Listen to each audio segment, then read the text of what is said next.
So tonight we're lucky enough to have Matthew Trzebiatowski with us.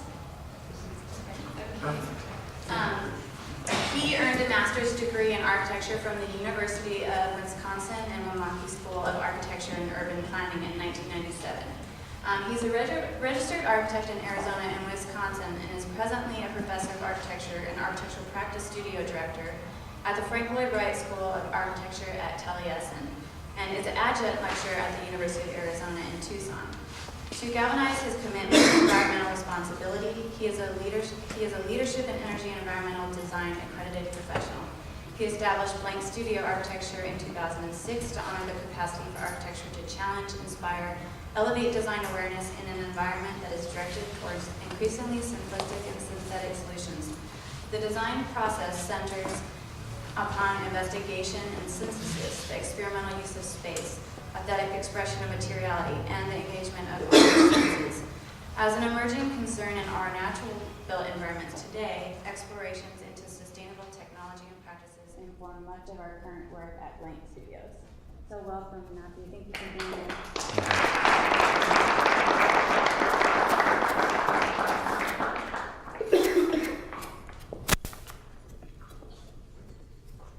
And Amy, thank you very much for arranging this and asking me to come out here, and then also obviously all of your sponsors and everyone who supported you and kept clearly what's a nice up-and-coming lecture series getting that off the ground, and hopefully you get to see that flourish in the days to come. Looks like you guys have a great lineup this spring, and I only wish I could be here for the rest of them. Thankfully, I know some of the other speakers, and I know what they would say anyway. So. And you said my name beautifully. Yes, thank you very much, Matthew Trzebiatowski. I know that scares everyone, and hence the name Blank Studio Architecture. I kind of had an epiphany when I opened my own office. I said, if I call myself Trzebiatowski Architect, no one will likely call, just out of fear. It doesn't matter how good the work is if they can't pronounce it when they when they pick up the phone. It's sometimes not worth it. So. Blank Studio, yes, it's about sort of blank slate, blank start, blank check if necessary. So that was sort of the intent behind that. But I do appreciate being asked to come out here because it's fantastic to get out of Phoenix and talk a little bit about what the motivations are behind on the work we do. The talk I've kind of crafted here has been retooled a little bit from one that I originally had called Shaping a Space and Crafting a Career. So this is a little more directed toward a little bit about more so sort of what the history of my evolution was through practice in Phoenix and how I've come to sort of do the things that I've done. So I go back to the very beginning. When you craft a practice, you start from zero and you start young. So a little bit about myself is that I was brought to architecture sort of through a series of coincidences, which I think ultimately happens to everyone. When I sort of look back and reflect on who this little guy was back then, it didn't seem like I had any business being an architect or becoming one. I didn't really have the setup in place. I was born and raised on a dairy farm in Wisconsin, so I wasn't exactly surrounded by design.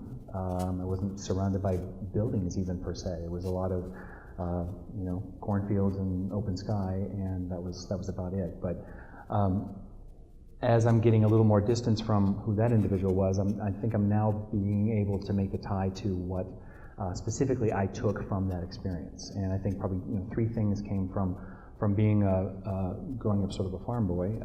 One of them being a work ethic, which when I came west becomes a very necessary tool to have, and one that I discovered my competitors really didn't have much motivation, so I sort of easily was able to find a way to get into good quality studios and get a good quality education beyond the schooling I already had, just based on having that. My parents, I think, instilled in me an understanding that quality things last, and it's good to have quality things, and it's worth it to spend the extra dollar on something that is going to last. So I always had sort of a motivation behind me to explore and seek things that would have that sort of lasting quality and be something that when you fabricate it, it has a certain level of permanence to it. Hence, one of the reasons I sort of gravitated toward what architecture was. And lastly, when you're not surrounded by buildings and individuals really that much, you have time to be in your own head, and you have time to sort of really explore and experience what the environment is. And I think that upbringing really put me sort of in tune with what the natural processes of day and night and specifically the seasons are. And I make that something that I find that I tie back into the work I do, as a professional. Hopefully the images I'm going to show are going to be bright enough. I try to give us a little brightness and kind of balance it when I get to the drawings. But my history left me in Wisconsin for the first part of my life. I went to school at the University of Wisconsin-Milwaukee. Got my graduate degree there, and promptly decided to get out of Wisconsin. Waited a couple years for my then spouse to finish up her education. Came out to Arizona, and have been there ever since. When I came out to Arizona, I was lucky enough to interview with a great series of firms that pretty much all gave me an offer, and who I first selected and who I thought had a great energy that I wanted to be a part of was DeBartolo Architects.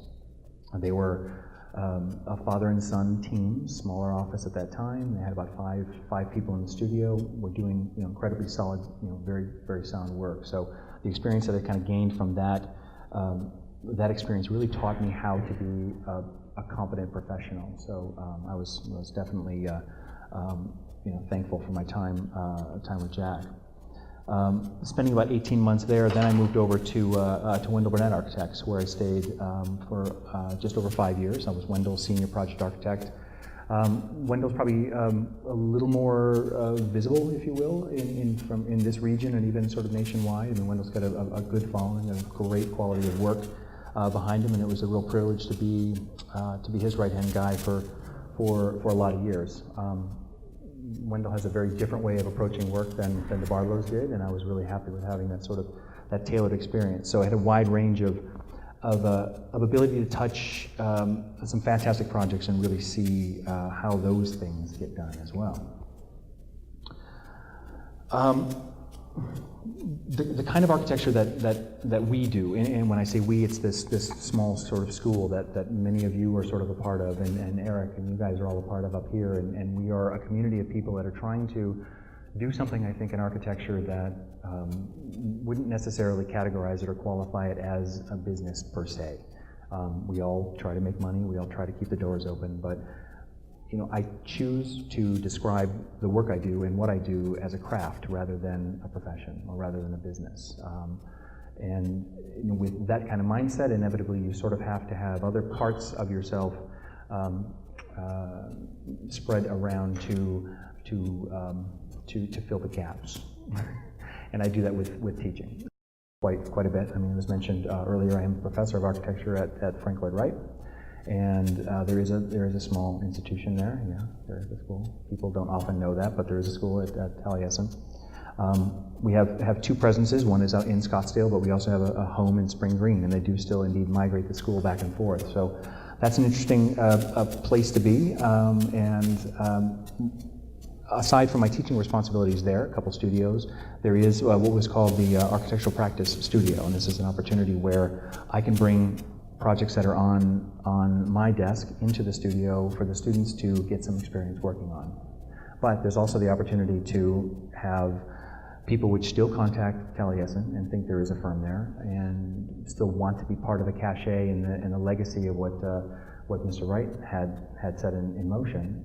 They still come to the school today inquiring about projects, and when they do, those get put onto my desk as well.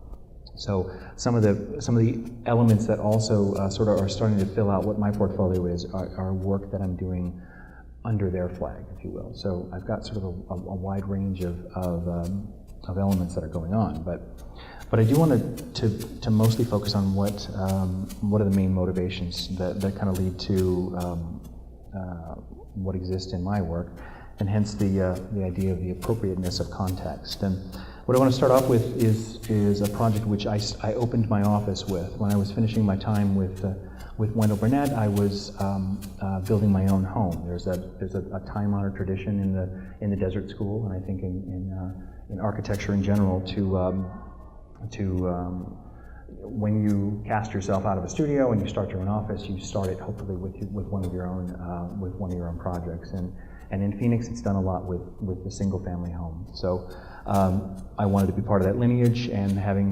the means and the availability to do that, found sort of an intriguing location in North Phoenix. What you're seeing in this shot is sort of a neighborhood which is dead end slammed into what we call the Phoenix Mountain Preserve. We have the North Phoenix Mountain Preserve to the sort of west, the north, and the east of this crescent.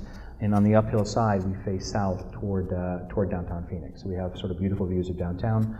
But this neighborhood, as you can probably get a sense, it's dense. And you wouldn't think that's Phoenix, because we really don't do dense in Phoenix. And you guys don't do dense here either. But this is one of those exceptions. It was platted back in the 1950s. It's one of these quirky little areas that the lots are reasonably small. They're like 50 by 150 foot long.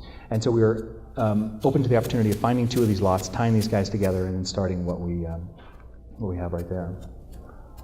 So also part of the time-honored tradition of what we do is we sort of name our projects. I guess that can be kind of annoying, but we call this the Xeros residence, and Xeros is a Greek word meaning dry. And in my mind, my conception of this is just by sort of giving it a moniker and specifically something that is as site appropriate and as purposeful as that term, every decision kind of gets tied back to understanding where this thing is in terms of its place. So yeah, we call this guy Xeros. Now, the drawings aren't going to be very legible, so I'll just move through them very quickly. But essentially, we have a three-story composition. We have two lower levels in which house my studio. I have a lower level studio in which you descend down into an outdoor courtyard, continue to descend, and then you're down in a sort of a pseudo-subterranean space. Within that sort of double height space, there is a mezzanine level. Atop the mezzanine level, there's going to be sort of a tiny restroom, and that's where the book collections and those sorts of things happen.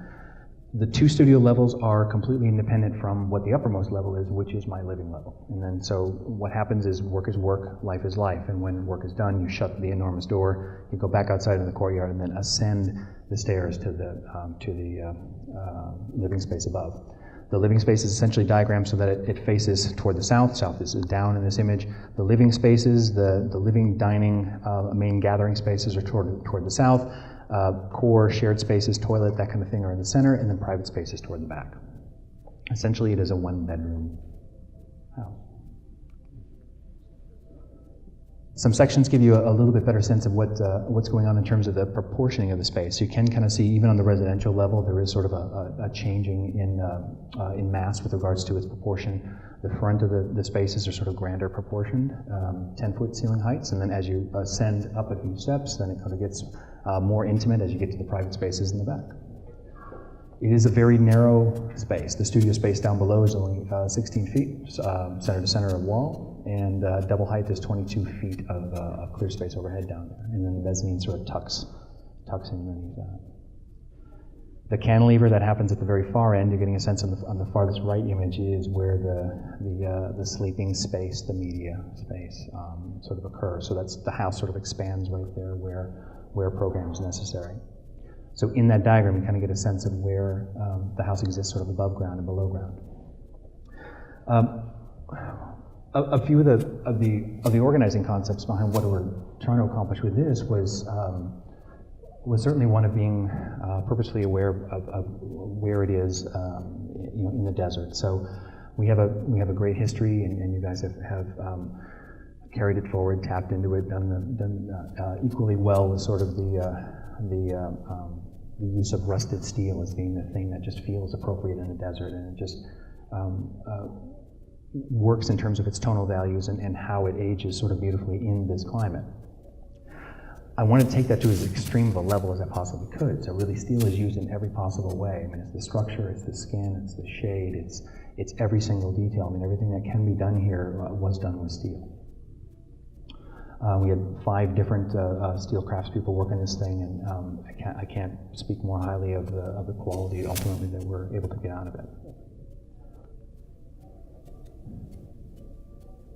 The expression of movement, I mean, obviously you're seeing it's a very visually open residence, both with the stairs kind of visible on the outside of the residence and along the street front. There's kind of a constant activity of me or my dogs or something like that treading up and down these stairs. So we're constantly kind of animating this space. And yeah, you may ask, absolutely. That's a woven wire mesh that's on the outside. That's basically hung at the top and it's pinned at the very bottom. And it's stretched. I mean, I know it's not on the side, so is it Well, in this instance, I think you might be referencing this zone right there. That's open to sky, right? And that's the area that basically you walk behind the mesh. What you do is, as you approach the house, you're confronted with a decision. So the cantilever is the thing that sort of enunciates the fact that decisions to be made right here. And one of two things happen: either you're going to ascend to the residence, or you're going to come behind the mesh and you're going to descend down into the studio. So public and private are sort of separated. And we are readily confronted with people that drive by and stop and take photos and come in and things. And the diagram of the house itself sort of has lent itself to a level of security that I almost wasn't anticipating. I mean, we hit plenty of gawkers. We affectionately call them drive-bys. Thankfully no one has shot at us yet, but just with cameras. But they love peeking in our windows, and we have all kinds of photos. But no one has ever been bold enough just to get out of a vehicle, run up to those stairs, and then run to the top of the stair. Because I think just the understanding that you don't know what's around the corner is enough to keep people at bay. Now they'll happily come off the street, they'll come running up to the glass down below, they'll kind of peek in the windows, they'll do all sorts of things, kind of walk around the site, everything. But very, very, very, very, very infrequently will anyone take the stairs, unless they've obviously been invited. Can you speak to the heat? Did you do anything? It's hot there. Well, a lot of people, when they see metal, they're like, "Oh, it must be hot as hell," right? I mean, this is nothing different than any other sort of wall construction. It simply has metal on its outside face in lieu of anything else. So it's a steel stud 6-inch construction. It's packed full of bad insulation. It's got exterior sheathing, exterior waterproofing, and on top of that is the metal layer. And what is good about the metal layer is it's actually set off that on standoff, so there is a little bit of even breathing space around that. So the heat that is naturally going to build up, because yes, absolutely, the steel itself will heat up. It has a place to constantly evacuate at the top of all of the compositions, or underneath the canopy, etc. So when you're working during the day, heat is at its greatest, you're in a low. Right, just being down underground. I mean, the Earth is the absolute best insulator you can possibly have. And in my studio, down below, let's keep moving, I have a few images, as you sort of come around that mesh, and as you begin to descend down in the office, we're just about 6 feet underground at that point. So we have, a great insulator around us. We know where we're visible in the house, yes. Okay. I swear there's no YouTube video of me naked in my house. Otherwise I would know. Does that mesh anything other than decorative? Is there other purpose? Absolutely, it's not decorative at all, actually. It is serving a purpose, and what it's doing is it's acting as the overcoat, which is shielding the sun. You're really getting a sense of it. Probably in this one image down here, we can see the direct intensity of the daylight, right here in the absolute foreground, and immediately behind it, you're seeing how much illumination and radiation is sort of cut back by that. It's a 50% open area when you look straight on at it. So as the sun sort of rises in angle, it also has enough depth, because it's a woven wire, it blocks out more percentage from there. So its absolute purpose is to be external and to stop the light and the heat before it actually gets into the space, and then before you have to turn the AC on and dump it back outside. So that between that and cutting the glare, it's invaluable. It's necessary, but it isn't decorative, I would argue. Beautiful, and it works, but that wasn't the intent, and it really was meant to do work. Yeah. Poetically, you're getting a little sense as you walk also down into the space.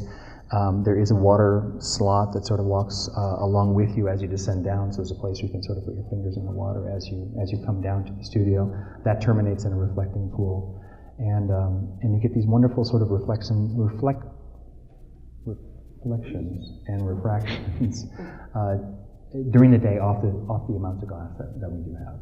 And the glass, just to give you a little, if you want some detail on what that stuff is, it is sort of a color tinted on the east and west facades. There's very, very little glass on the west, but where it is on the east, it does have a tint to it, so it actually does a little more work. And on the ends, where it's in shade, overhang, or open to the north, it's completely clear. So we do have that in balance as well. Not a bronze tint, it's actually a blue, slight blue tone. So it cools, it cools it. There's a reflecting pool at the very tip, something to kind of end the composition down in the corridor. Yes. So what year was the house built? This was finished in 2006.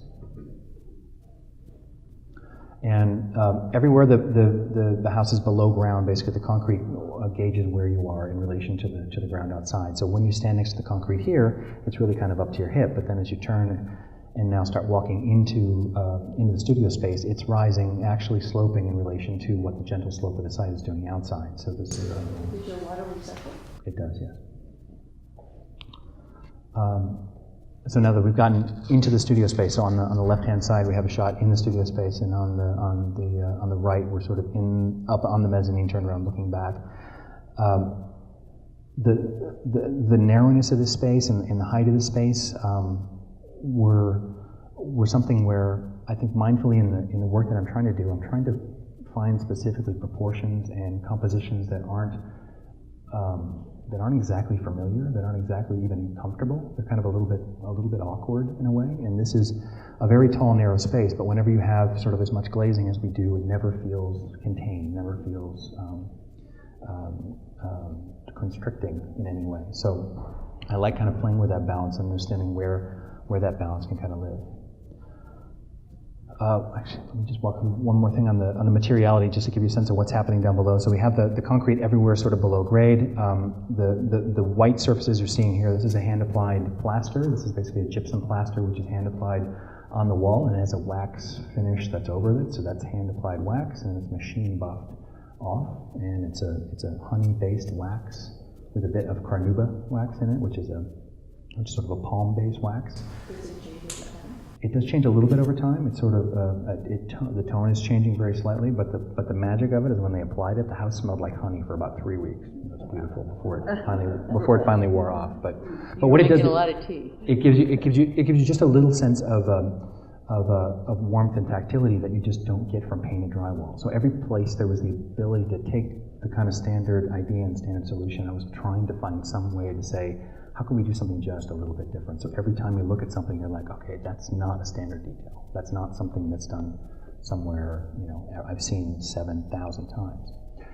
To bring some warmth into this palette, besides the wax plaster, we have simply OSB, sort of a ribbon of OSB, which is right off the truck. We sanded like the top 1/16 of an inch off this thing, and T-nailed it to all the surfaces and gave it several coats of clear seal, and it's a very cost-effective way to bring some warmth into this palette. So we're doing what we could with very practical materials to try to sort of tweak what the experience can be. The height of the space, we opted to sort of side light. And when I say we, this is me. I don't know why I talk to me. There's no one else in my studio right now. It's just me. So I don't know what I'm even saying in terms of we. Like this magical force that's behind me or something. But the decision to sort of sidelight the room plays up its narrowness. Sort of those banks of sort of triptychs of light sort of can wash the opposing surface, so then the passerby can see effective light rather than the light itself. So I was trying to do that in every occasion I could. You're getting a little sense of sort of a little blue trickle coming down the wall on that side. We're also doing sort of colored. I'm doing colored. I'll get over that, I promise. Don't worry about it. Colored light to sort of just balance what the rest of the composition is doing. Down below, cool tone light. Up above, warm tone light. As you ascend up the stairs, you turn around the corner, then you're confronted with sort of what the living space is. It's got similar things in terms of what the palette has to offer, but it also has some new varietals.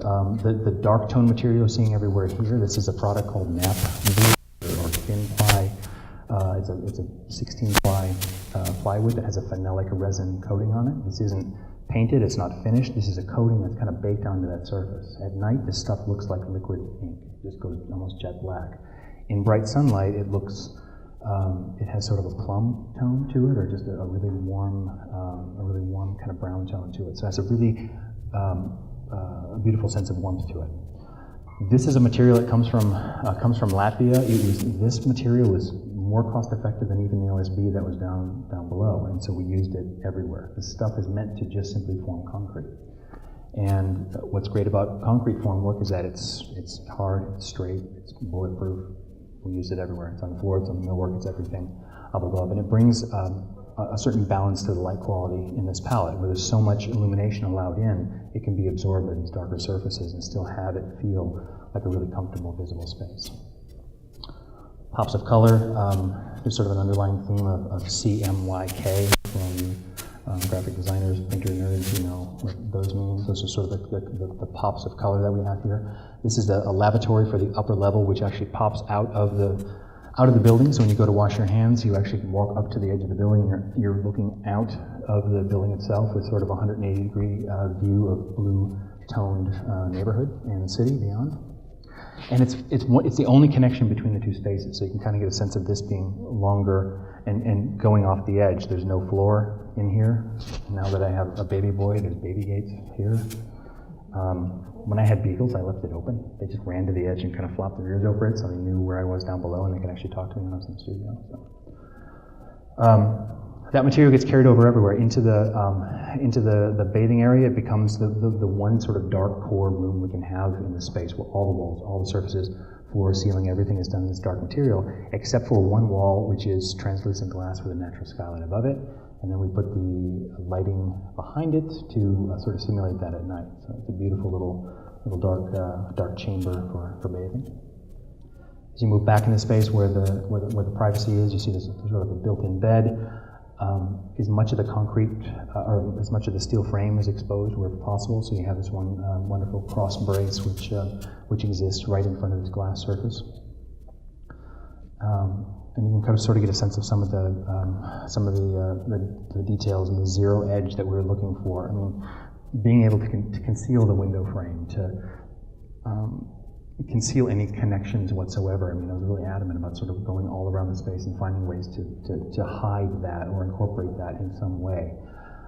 Air supply, for example, happens in slots over the top of the walls, and they return underneath the bed. So all these little reveals not only have beautiful little shadow casting properties, they're also doing work for us.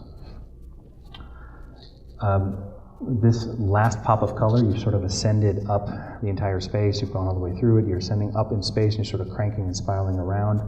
A movement methodology you're going to see, I think, in all the projects I'm going to show, where all this idea of how you spiral into a space. You never enter a space sort of directly on. It's always on a periphery. You always get the expansive view, and you're always maneuvering around it. So there's not a lot of space in the house, but I make you work to get into every one of them. You must walk a distance, turn, walk a more, so that movement activates and energizes the space and constantly resets your impression of it every time you turn and allow the aspect to open up. So this little guy at the end of the composition we romantically call the Romeo and Juliet balcony. Every sleeping space, of course, requires at least one operable window for means of emergency egress.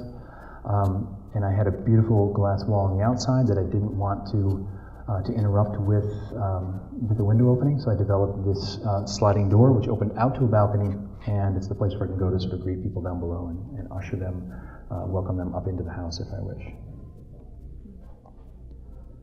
Another key to sort of the size of the house, it's 1,650 square feet total. It's not a big house, it's a small space, but it feels enormous by constantly doing things at the end of any axis. You open up the view. It never feels compressed. It never feels contained. Living space in the front, there's two enormous rotating doors that are 8 by 8 in width and height. There's a pair of them here. One of them swings in. You're getting a sense of it a little bit here on the right, and one of them swings out, and the entire space opens up out to the mesh outside. So we have our city view, and this is sort of a great place to sit, sort of wind down at the end of the day.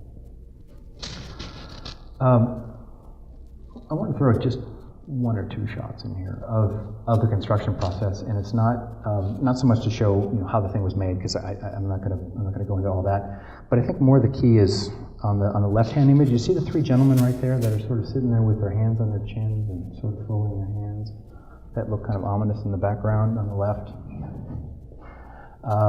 They're neighbors,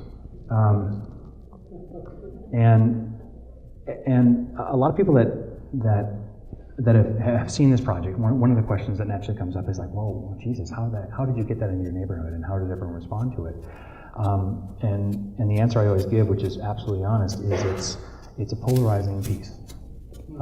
People that love it really, really love it. They bring you wine, they bring you flowers, they want to be your friend. Those that don't love it have a different reaction. And during construction, we had some challenges, and the nature of this neighborhood happened to be one of a certain income bracket in which hiring lawyers wasn't the method of getting things resolved. They called the police, and so we had the cops on site all the time. I mean, just for any little thing. So I've got a litany of images with police officers talking to my contractors, but this was it was a scary sight going up, and it was interesting to sort of address the concerns with the neighbors and still let it be a good player. Ultimately, when it was finished, and we had multiple open houses to let people come in and be a part of it and be the best neighbor we could possibly be, and we made a lot of really fantastic friends. Those that hate it ultimately moved out of the neighborhood, unfortunately, but those that stayed seem to be, I think, hopefully lifelong friends. So. Private residence. This one, I'm moving on to the town of Superior. Is a tiny little mining town, which is about an hour to the east of Phoenix, and it's gone through sort of a long series of ups and downs. There's copper and silver mine there historically, and it's a desirable location for the film industry. There's a lot of B movies which seem to have been filmed here, like the Attack of the 50-Foot Woman and the Creature That Ate San Diego or whatever. They end up getting filmed here, and it's just one of their things. But on Old Main Street, we were asked after our residence was getting finished to do a renovation to a bar, expand the bar, turn it into a restaurant. So that's what the program sort of was, and we had a very rough looking structure to start with. There is basically sort of there was a box building there, and the program essentially was, the owner wanted to expand some interior space, to expand the eating space, but also put a deck onto it. This client, of course, like every client, comes with their own sketches, and they say, here's what I want you to do, and thankfully he was open to sitting down and thinking through some more impactful negotiation, and ultimately what we attempted to do was utilize as much of the existing building as we possibly could. I mean, we wanted to keep the roof. We wanted to use as much of this as was practical. We ultimately had to replace the roof, take off 2 walls, but we could use the foundation and maintain 2 of those walls. So there's a simple diagram of expanding out, adding some sort of sense of additional program, peeling that program out to then sort of tune the building to its surroundings, to its views, to its movement, and always again sort of having this movement system of a spiraling gesture. Just a quick sense of the plan, simply 2 stories down below. The entire space is sort of filled with kitchen. There's sort of a dumbwaiter that then feeds the restaurant area, which is up above. So pretty straightforward program.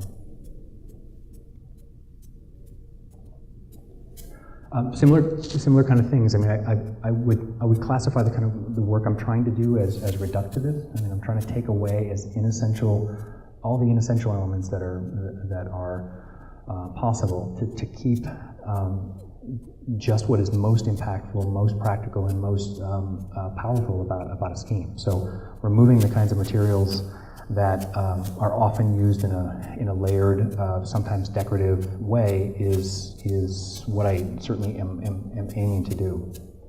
So what you're seeing around here is simply a partially reclaimed wood product. It's a product called Trex, if you're kind of familiar with it. It's sort of a wood powder that's injected into a form and mixed with glue to form these planks.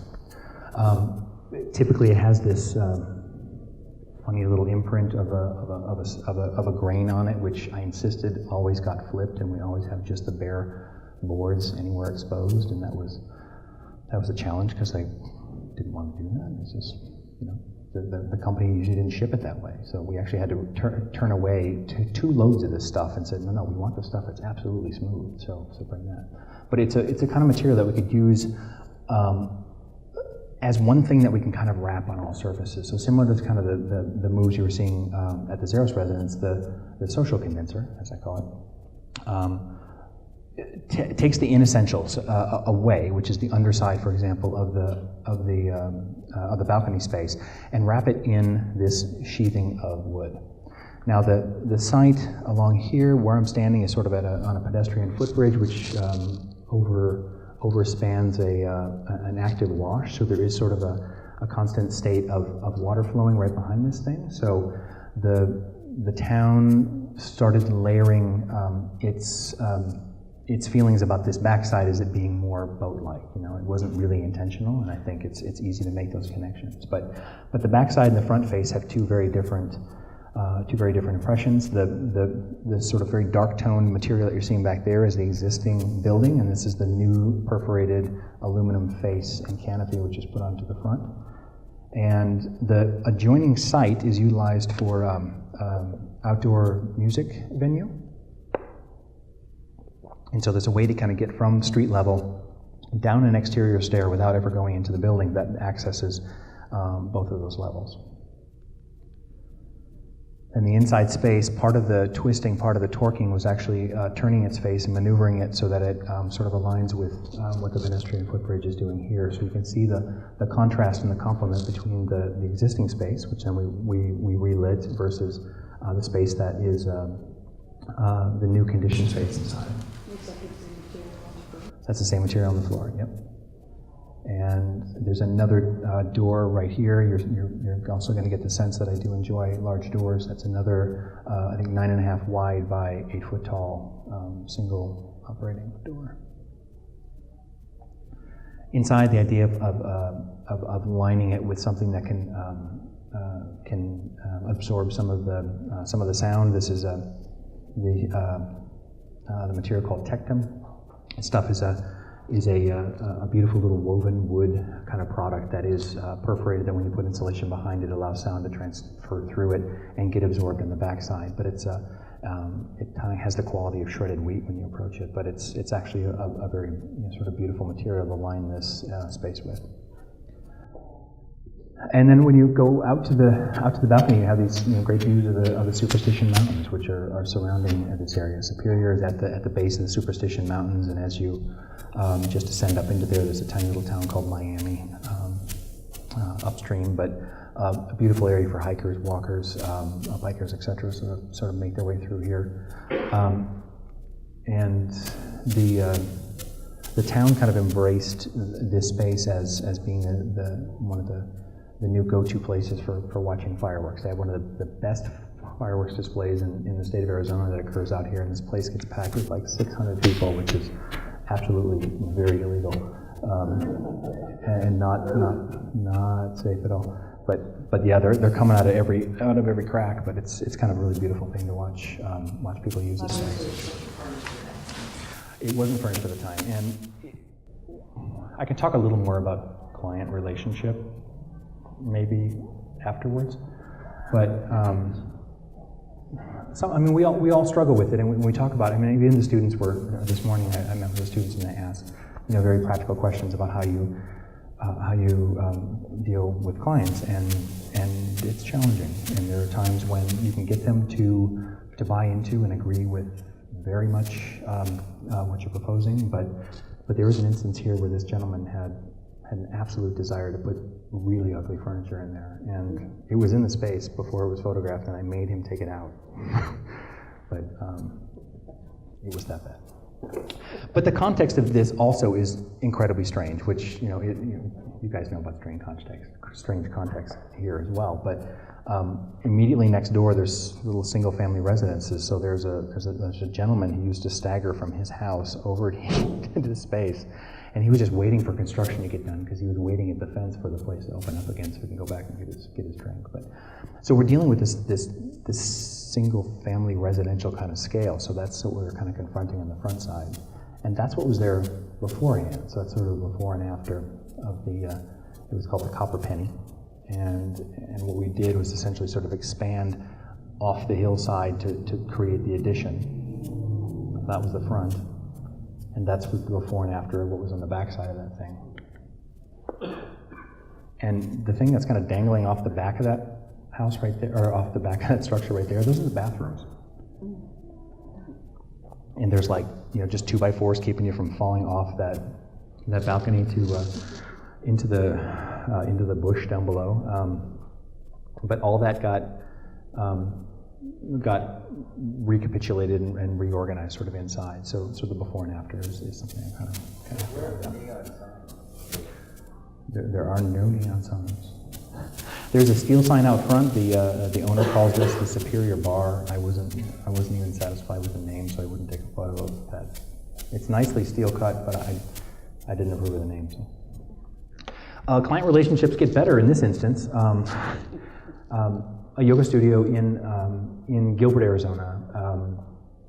I'm being an architect. I'm not incredibly fixated about necessarily needing to build buildings that need to be, have roofs over their heads, etc. I'm okay with working on interior projects. I'm okay working with other infrastructural things, and this was a great example where a client kind of approached us with a lease on a space that is just your typical situation in Arizona, where you have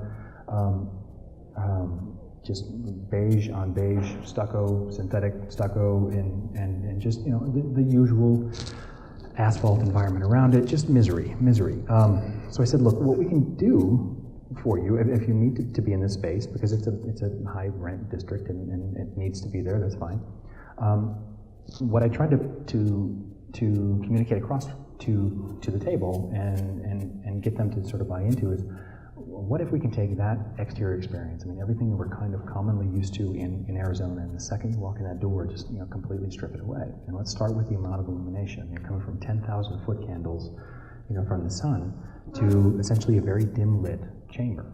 And what's sort of beautiful about how this diagram works, when you come in, is as I watch people come into this space, because their eyes haven't adjusted right away, their mouths shut too. I mean, it's almost like people are walking into sort of a sacred space, and they're sort of retuning themselves to how to engage this. So I credit that to the amount of illumination, to the reduction of detail, to just the use of essential materials, which aren't ready to be typically confronted when you walk in a storefront in Arizona.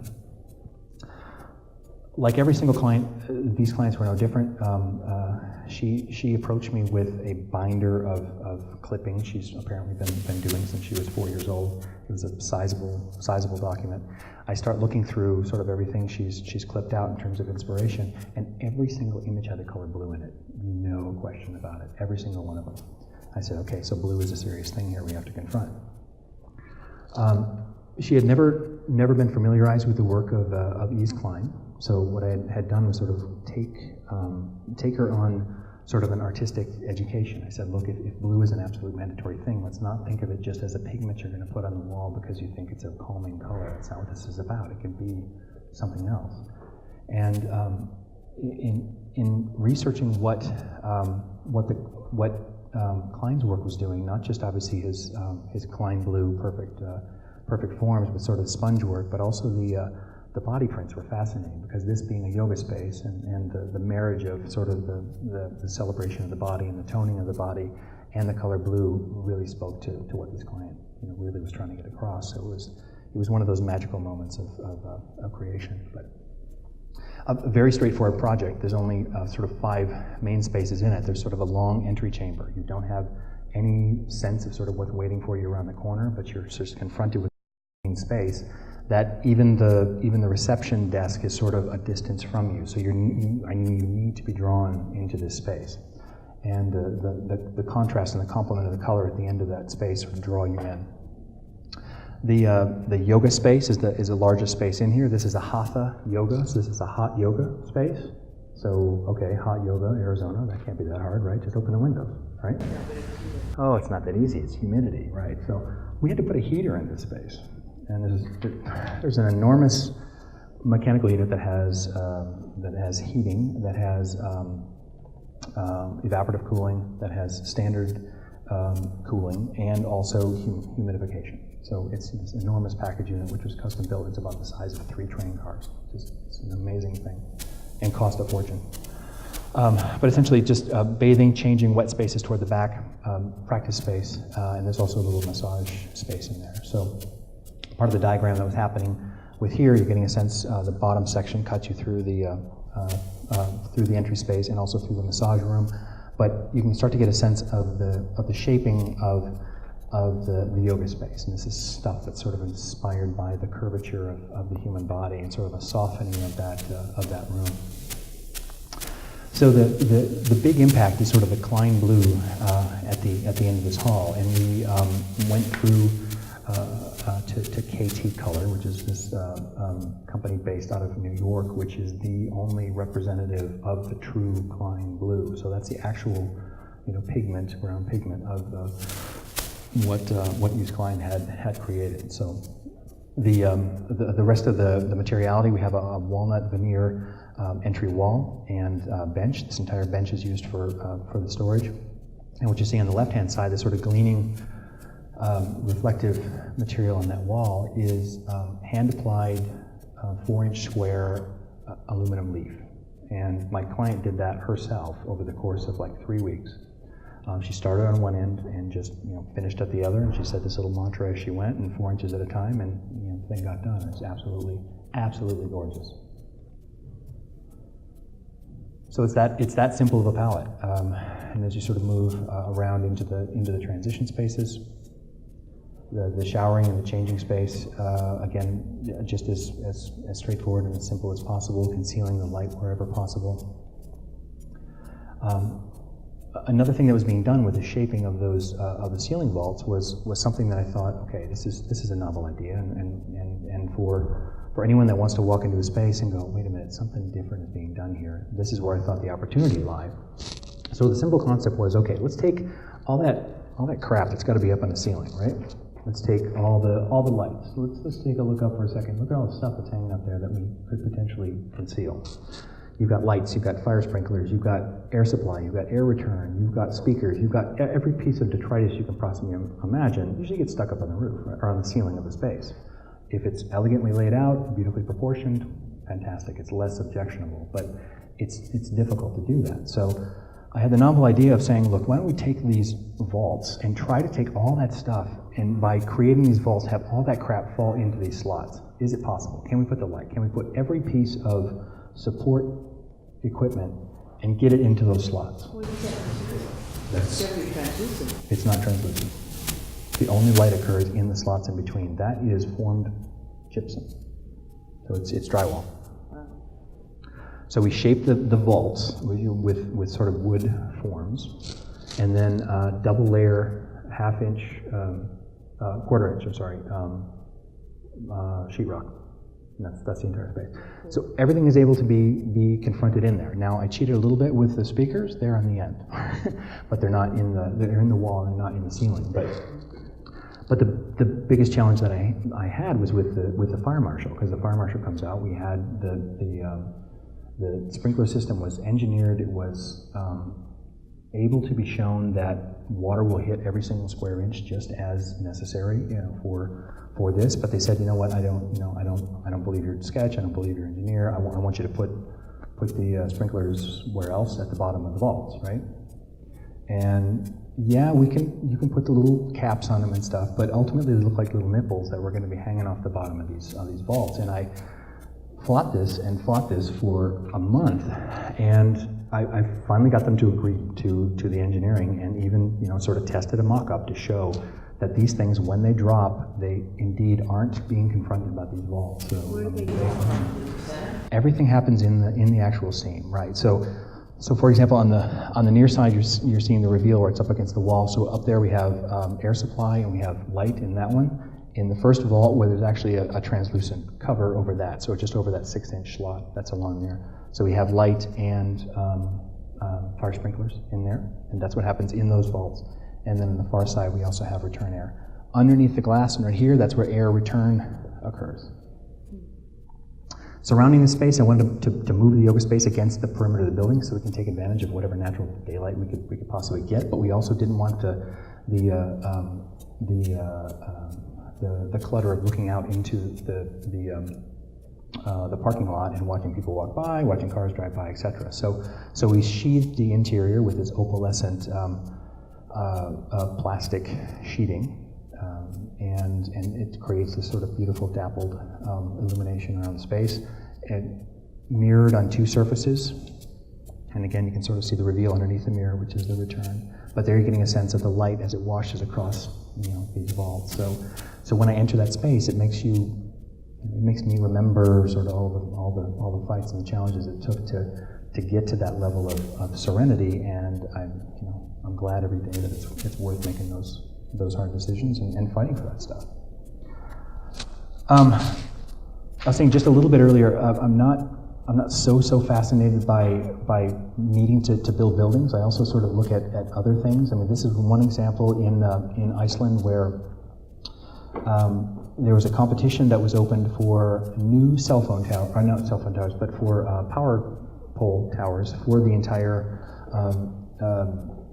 electrical grid tying together the entire island. So I was intrigued by this idea of being able to explore these different formal opportunities to say how could, initially sort of inspired by weaving the country together with power and knitting it together, ultimately looking for a form that almost was like a needle and thread. So you can kind of get a sense a little bit of sort of the kinds of progressions that we go through to try things like anything from tuning forks to cutlery to spoons, etc., to ultimately get to what I thought was the most palatable composition at the far end. So we're trying to kind of get a sense of the human scale of these things. So these would carry ultimately 3 high voltage lines and then 2 low voltage lines in concert. But the thought behind this was taking the strength and putting it sort of somewhere up in the air where that could be sort of experienced and judged up against the sky, rather than just being a massive thing with a wide base, sort of like a tree. So the idea is it comes to the ground as a point. It does have lightweight guy wires, which would then hold it to the ground, but all the main stresses and the main work sort of get done at the throat of this thing. And then again, it can still taper and become just sort of a very delicate connection at the top and bottom. You get a little bit of a sense of how they might have been if they're incorporated into those landscapes, which are just absolutely surreal.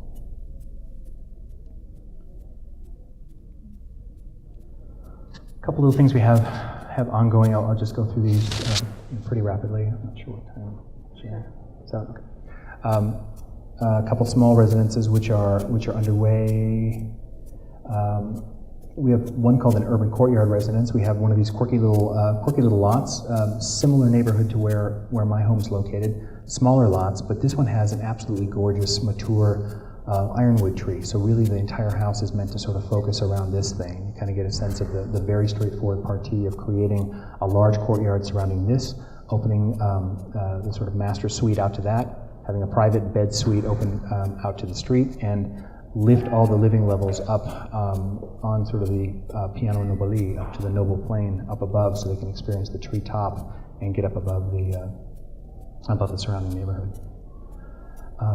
Studying that tree, looking at some of its textures, some of the content that tree itself can give, from its leaf patterning to its structuring of its seed pods, began to inform sort of what the texture of this object is ultimately going to be.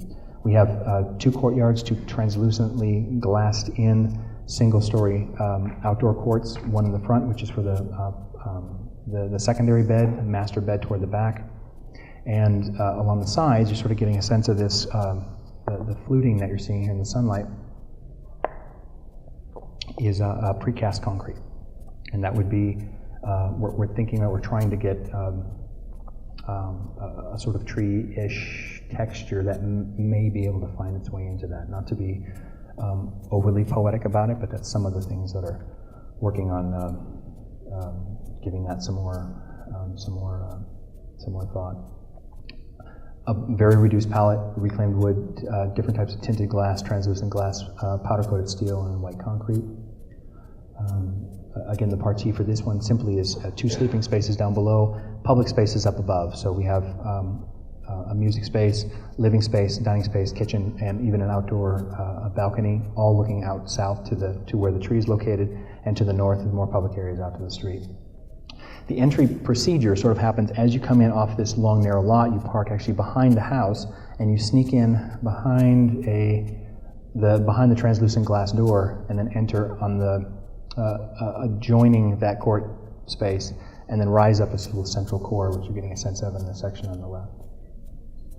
So these 2 individuals are beginning that walk in. So as you've parked your vehicle and you come back around here, you ascend up a slow rise. The outdoor space for the public area up above is sort of located looking down onto that space. So again, kind of like the Romeo and Juliet balcony, you can be greeted by those that are already in the residence and see you. But being a little bit aloof about identifying where the door is and kind of understanding that you need to explore a little bit or be welcomed or be somehow a little bit knowledgeable about how this works is something I'm trying to incorporate into several of the projects that I'm doing. The internal core of this thing simply spirals you up, and here you're getting a sense of the door out to the bed space. And as you get to the top, there's just basically an open chamber with the circulation core in the center. So I'm calling the tea house. This one is actually right around the corner from where my casa is, which is, Zeros is right there in sort of the center part of the shot. This is sort of tucked right up against the mountain preserve. You get a little bit better sense of the preserve context. This guy is a couple that's a really good friend of my former colleague, who approached me to do this. They just had a small child and purchased this lot. The idea behind the partie here is to utilize as much of what is available in terms of the lot we have and build a very long, narrow, sort of slit wall, which would be the separation between what the neighborhood is and where the park is. So it becomes an operable living wall, if you will, the stone that you're kind of inhabiting. It acts as a bracket to frame the landscape around you. 2-bedroom residence. This one you actually enter the vehicle along the side, park in the back, single lap pool. You've now ascended to the absolute highest part of the site, then you begin to descend down into the residence. So one bed toward the top, main living spaces in the core, and then you continue forward to the prime living spaces at the very far south. Master suite tucked in down below that. How wide is it? The width of this 14'9" center of now. But here you're getting a sense of how quickly it sort of descends the hillside. How did you top the initial 14? What's that? How did you top the initial 14? It was mostly the models, I think, did it. They were okay with the proportion. And it's easy enough when I have my residence as an example. I mean, I've got spaces that are 12 foot, wall to wall, and I've got some that are 16 wall to wall. So I say somewhere between those two. So it doesn't pop out? There's no sort of, there's no protrusions or pop-outs of this one, but it's the kind of thing that's got, I'm going to move toward, the skin that's surrounding it is basically an external structural skin. So it's like Mises Barcelona Pavilion, well, not the Barcelona Pavilion, but the Farnsworth residence accentuated. So all of these structural connections are happening on the outside. So you have these individual slots of glazing that occur inside, with operable windows that occur occasionally along the entire perimeter. within that space, if I can go back just to this shot, we're pricing and hoping that we can ultimately utilize the glazing typology in which you can put the mesh within the insulated glass space itself. So it doesn't have to be outboard, doesn't have to be inboard, but can actually be embedded within the insulated glass unit itself. So it keeps that contained, allows you to access both sides of the glass, clean it, et cetera, much more efficiently than sort of having it exposed on the outside, and keeps it out of the elements, and it's sort of kind of locked in place at the time. That's sort of the sense of what that model is. So here you can see how you've ascended up the hillside, parked your vehicle behind this sort of scrim wall. We have sort of this bosque of mesquite trees that sort of have blown their way into the corner that we're proposing sort of fill that corner space. But then as you ascend, you have sort of an outdoor sitting space, and you're surrounded by preserve on all sides. So really confronting the preserve and getting you up where really it's most gorgeous and most applicable is the desire. And then they wanted a lap pool. I don't know if that's going to be able to be stay or not. But they're getting a little bit of a sense of how that thing then descends, and the different layers of where the walls exist sort of inside this thing really confront its narrowness. Best thing I've built in 2 years is right here. So it's my son Holden. He's my first little baby boy. He just turned 2, and he literally gets me up every single day. So he's always up before I am. So it's always good to see it. But I think just in reflecting on this, I pray he doesn't become an architect. I'm gonna try to push him away from this, but we'll see. I'm sure he'll be fine. We'll take it from there. So I'll open to questions. Thanks. I think it's great. Go ahead. So the house before this one, how many square feet was it? House before this one? This one? Before, the house before this one. This? Yeah. This guy is 2,250. And the next? That one's, I want to say 2,100 and some change, not much bigger. You mentioned earlier that you're doing things out of the country. Yeah, I'm not sort of prepared to show any of that stuff, but it's sort of what this stuff reflects was a sampling of sort of a nice push of stuff I've done after I left Wendell's office, sort of got established in Phoenix and got my feet planted under myself and am doing that. Through the recession, teaching became much more of a responsibility as work became much slower. I focused more on that, but just recently I've had, within the last 6 months, a great turn of work sort of flood on me. I'm doing a project in China where we were shortlisted, are invited as one of 3 firms to compete on a project that is 330,000 square feet. I think we were talking a little earlier about programs really don't apply, or they're just stupid things. And something I have no business sort of working at that scale, and it's got a hotel, it's got a convention center part of it, it's got housing in it, it's got offices, it's got a little bit of everything in it. And I understand we're hopefully the favored scheme is what I understand from our colleagues. I've seen the other 2 schemes, so I can see where their optimism comes from. So that's hopeful. But I'm also doing a project in Switzerland, and there's a beautiful little residential project which is part of sort of a little writers' colony, which is being developed right now, and that's tiny. So it's the absolute opposite ends of the extreme. This is 45 to 50 square meters, so 500 square feet. Wow. And it's a quirky thing that they've built a building. It's very Corbusian in its mannerisms and style. Beautiful crafted white concrete. It has this white canopy on 35-foot pilotis out in front of it. What they've done is kind of create the metaphor of the tree, and they want us to suspend residences from the underside of this canopy. So it literally has to be hung. So that's the magic. And we were one of 25 offices around the world that were invited to take part in this, and it's a beautiful list. I hope you share with us. I don't want to drop names, but I will. So I'm really thrilled about both of those, and that one I've actually taken into my studio at U of A. So I'm kind of excited to be moving forward with sort of young minds working the problem with me as well. So, thank you. Any other questions? Are you sort of starting a movement with this style and this kind of proportion with your students?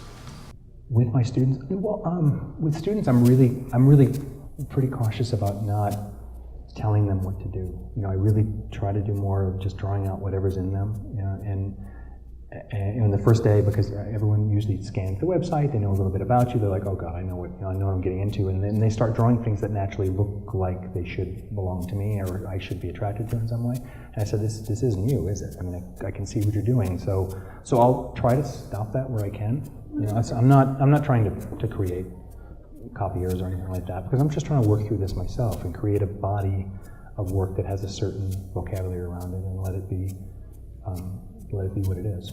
But I'm not trying to encourage that necessarily in others. Very cool.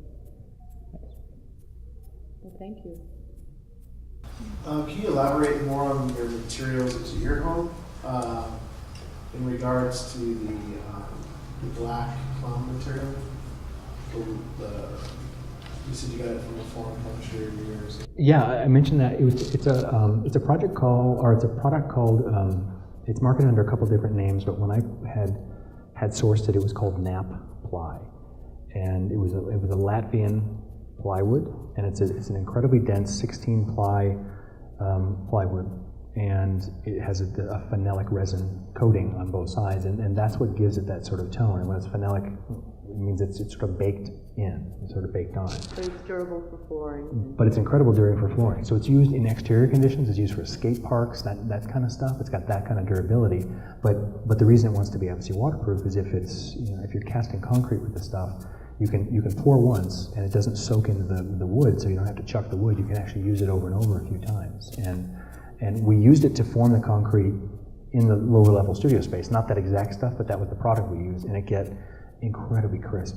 It makes for beautiful, beautiful concrete as well. Sharp enough to slice open one's foot on the steps, which I've done. You also had a staircase that routed to the studio. The studio was in a glass wall there? It was from the courtyard shop, or from the interior of the studio. Oh, the spiral stair that's back in the studio space. I didn't really talk anything about that, but that was a custom fabricated thing. I mean, one thing you'll see about everything that was in that house and in that project was, nothing really came out of a catalog. I mean, we invented all this, as we went, or tried to at least. But the spiral stair has sort of the history of my concept for it was, driving around the city, you see all these. You see culverts or any storage tanks, anything that's sort of cast on the side of the road. I'm like, look, why don't we just get one of these things? It's about the right size, right? And we'll take a plasma torch and we'll cut this shape out and we'll create this thing.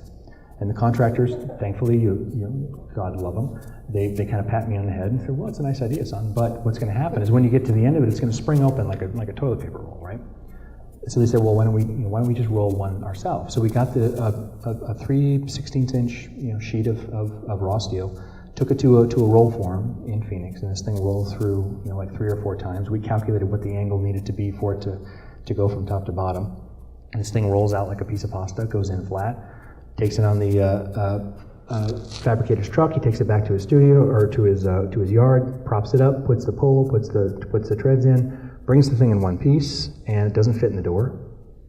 It doesn't fit in, the glass wasn't in place yet, so this thing actually got corkscrewed through the opening that you're seeing here on the side. There were 4 men on inside the space, 4 men outside, and 1 foreman who was, pulling his hair out. And it was the one day that I wasn't on site, thank God, because I don't know if I could have handled that. Because the only, sort of disastrous thing we had happen on the whole project was our concrete walls had to get poured twice. So this is actually the second pour. The first was a disastrous situation. Same contractor? Different subcontractor. Yeah. Just someone that they were over their head. They just weren't able to execute. They made beautiful mock-ups, but they just couldn't pull off what we were trying to do here. So that got done twice. So we lost a month in sawing that out. So that's an interesting process where they put like a rail, attach it to the wall, and they take this great big beautiful saw, and it kind of rolls along and cuts all the walls out down to about 4 inches above the stem wall, and these things get carved up into pieces and they get carried away. And we start over. So that was a bad day. You paid for it twice. I didn't pay for it twice. That was, they knew the quality wasn't there, and they absorbed that as part of their work. I always think of Las Vegas and Phoenix as sister cities. So in your experience and your maturing of your portfolio, have you seen any things that Phoenix has done really well that Las Vegas should emulate? Or have you seen anything that Phoenix has done poorly that Las Vegas should not? That's a really good question. I think in some of the things we're driving around with Eric today and talking about some of the just the socioeconomic interesting weaving that happens in both of our cities. They both happen in very different ways, but how it sort of plays out here really fascinates me. And I never really kind of got my head around that until sort of our tour today. So I appreciate sort of that enlightenment. But I think neither of these cities belong in the desert. Neither of them ever should have been made here. They shouldn't exist. I mean, if we could, I think it was a poor idea, both of them. I think they both suffered badly from just bad initial ideas, and I think the things that at least we try to do on sort of a micro level, and you guys are fighting the same fight that we are, is the homogeneous kind of sprawling, self-similar nature of things. I think that has to be challenged and fought whenever possible, and just supported with better work. And I can't even begin to understand what the Strip is about. And I know. Well, that's Disneyland.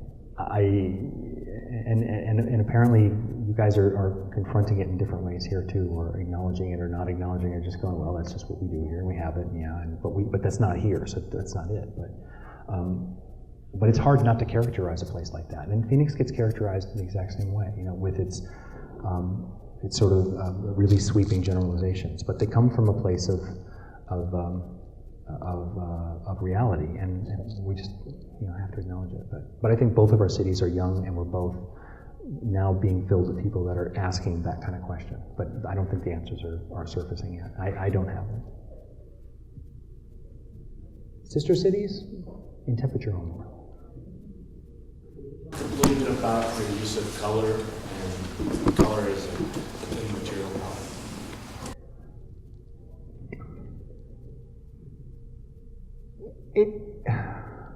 I think color comes from a place of sort of just looking around to what you're, not just your immediate context, but what are you really trying to accomplish. And I think when I tend to do it, I almost do it probably in more of just a graphic way, because it's meant to draw an eye to a specific composition, or to allow your eye to rest when you kind of scan across a composition for just that slight bit longer than you would if you just saw one homogeneous material. So I, in a way, I try to be kind of filmic about how I think about it and when I apply it or where I apply it, because they should be, in my thinking, they should be moments of surprise. They should be things you're not sort of prepared to encounter, and I don't tend to do them subtly. I mean, I try to make sure they're impactful, but I certainly am not liberal with color. I tend to definitely want to have as authentic of a material palette as possible, and colored film isn't necessarily an authentic material, so I try to limit it. But how do you incorporate art that isn't yours into some spaces like this? Do you do that or not? Well, I haven't had the kind of clientele that's needed. I mean, I don't necessarily have an extensive collection, and the things I do have, I actually made sure they complemented this more than anything. So it was purposeful that they would sort of meld and join one another. But it's not something that's been remarkably in the forefront of what I'm trying to do. But.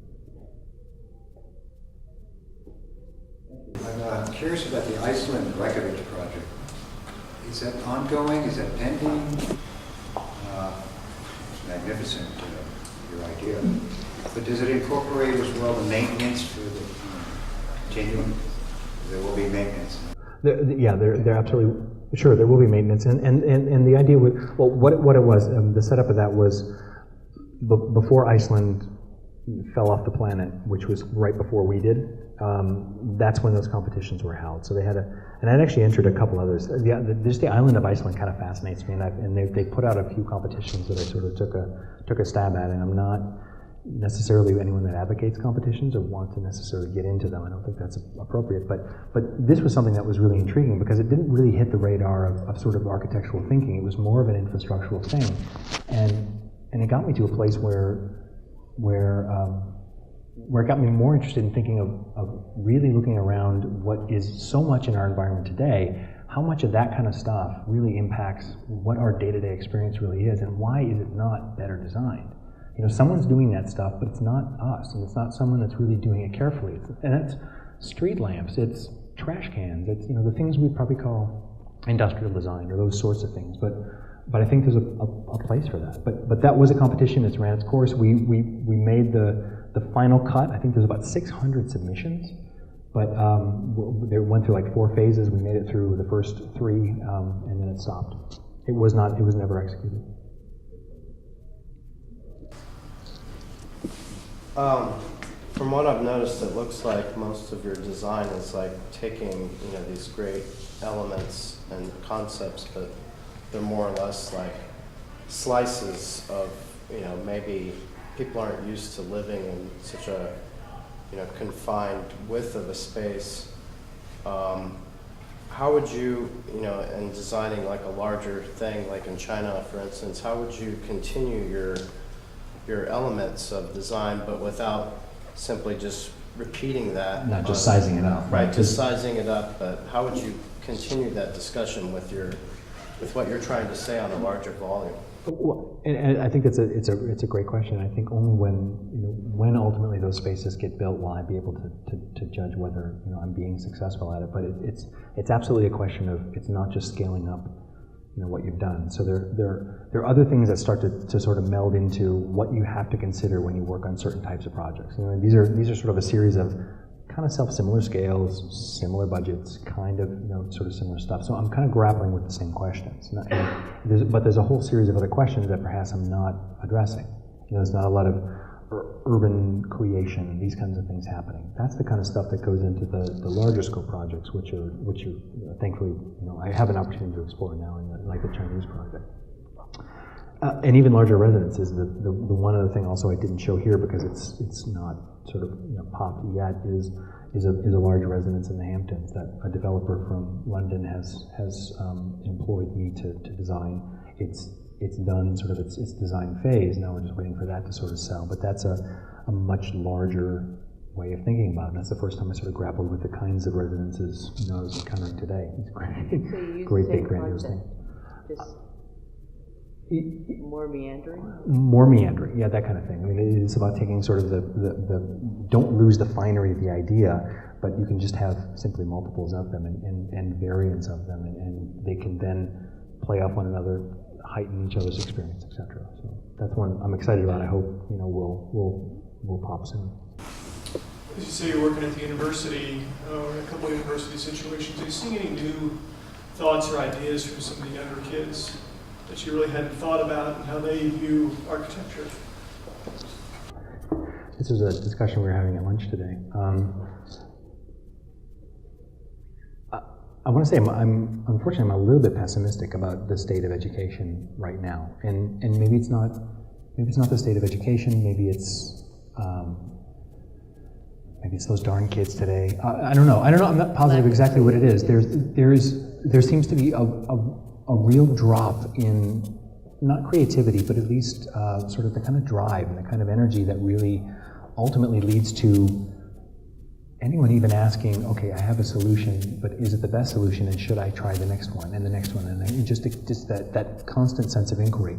We certainly have, you know, kind of students that do that and explore those edges, but it's rarer than I wish it would be. You know, I really wish I could go every day and go, look, I know I got 3 or 4 people that are going to surprise me today, and I don't quite have that, and I want to be a better educator, and I want to help draw that stuff out of them. So I'm using as many tools as I can employ to make sure they're sort of thriving and succeeding and not just trying to please. And that's it's a challenging thing. Yeah, I can't think of an example right at the top that would be something that, oh yeah, I had never thought of that. That is amazing. But it absolutely happens. I'm not going to say it's not, but I will say I just wish it was more. You know, I really, really do wish I was just getting blown away. And I wish I could just walk in and go, look, I probably shouldn't be practicing anymore because these guys are good. They're just going to walk all over me. But I don't feel that, and it's bad. It's unfortunate because you need that next wave to push you along and to keep nurturing that to make sure that we have a future. Hopefully we're not a dying breed. We talked also a little bit earlier about do we eat our young, and there's some debate on that, but.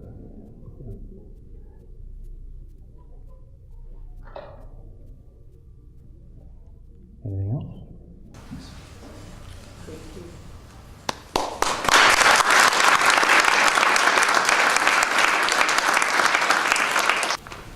Thank you so much.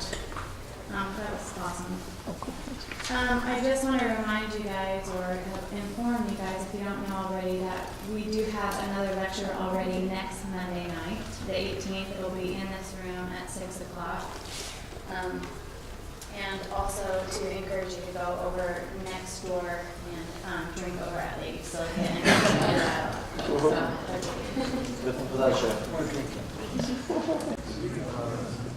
All right, we're going to get started. Welcome. Before we get too far into the program, I want to give Amanda Harris a moment. This is her beautiful space that she's allowed us to use tonight, and I want to introduce her to you. This is Amanda Harris, and this is her gallery. Give her a moment to talk about the art that's in here.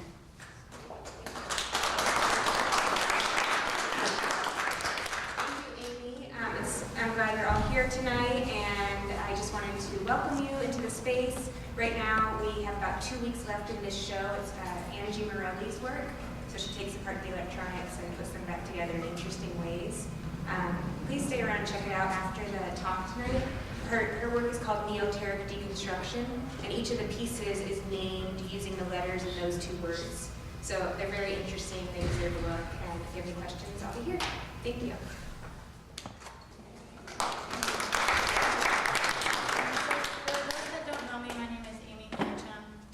You're here tonight for CoLab's event for 2013 Spring Lecture Series. And these events are open and free to the public because of the sponsors that have supported us. There's some of those sponsors here tonight. So when I read your name, if you could just raise your hand, we'd like to introduce those that were able to make it tonight. Chris Atusiano, didn't say that. Chris? No, he was here. He might be in the bars. Okay, so Stephen Fort with Halco Yoles, right here. Thank you. And Craig Galati, the LGA. Thank you, Craig. And the TJK. Thank you. Did Doug Walton make it here tonight? There you are. Thank you, Doug. Oh, there's Mark. Thank you, Mark. Oh,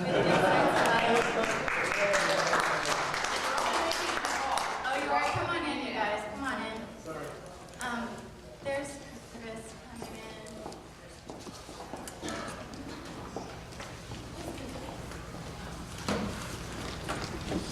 Don't be scared of the front row either. We're not going to call anything.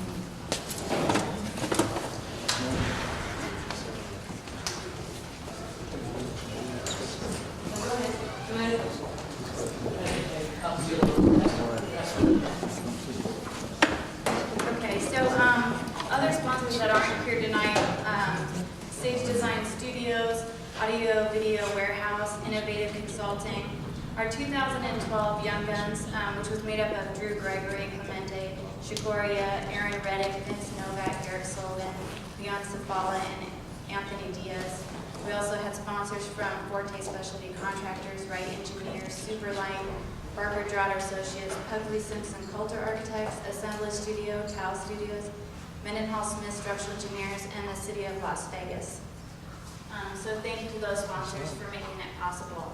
I'd also like to thank Eric Strain with the Sembo Studio for putting so much work in putting this lecture series together, as well as Mike Goldie and Garrett Garcia and Sam Cherry for working so hard to always have this space available to us. I'd also like to thank Laura and Enrique, our cameraman and lady. They emailed me and said, hey, is there any use for us to videotape all your lecture series for you for free? I said, yes. So that is so awesome of them, and they have a new company called Radioactive Productions. So all of the information for our sponsors and those who support us are on our website, part of this lecture series.